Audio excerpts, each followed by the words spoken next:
Guys, welcome back to my mini blog. So আজকে আমি আপনাদের সঙ্গে শেয়ার করতে চলেছি যে আমি কিভাবে ব্রাউন রাইস বেশিরভাগ টাইমে রান্না করি সেটাই।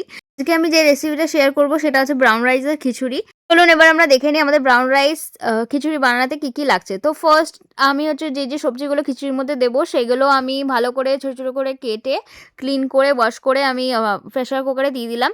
আর ডাল আর হচ্ছে চালটা যেটা ওভারনাইট আমি সোক করে রেখেছিলাম সেটা ভালো করে ওয়াশ করে আমি দিয়ে দিলাম প্রেসার কুকারে, সব নুন হলুদ দিয়ে সিটি মারার জন্য একটু সেদ্ধ হয়ে যাক। তার মধ্যে আমি রেডি করে নেবো, কড়াইটা গরম করলাম, তার মধ্যে গরম করার পরে আমি একটু অলিভ অয়েল দিয়ে দিলাম। এবার ফোড়নের মধ্যে আমি শুকনো লঙ্কা, তেজপাতা আর জিরেই দিয়েছি, আমি আর বেশি কিছু দিই না এই খিচুড়ি ফোড়নের মধ্যে।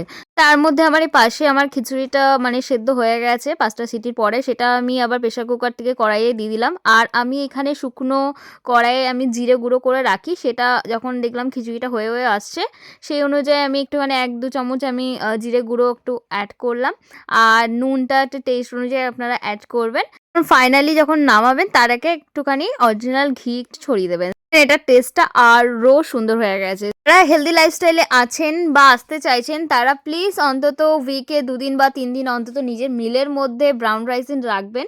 বিকজ ব্রাউন রাইসের লটস অফ বেনিফিট আছে, যেমনি ওয়েট ম্যানেজমেন্টে আমাদের হেল্প করে, হেয়ার অ্যান্ড স্কিনে হেল্প করে, ব্লাড সুগার কন্ট্রোলে হেল্প করে, heart health and digestive health এটারও লস অফ বেনিফিট আছে।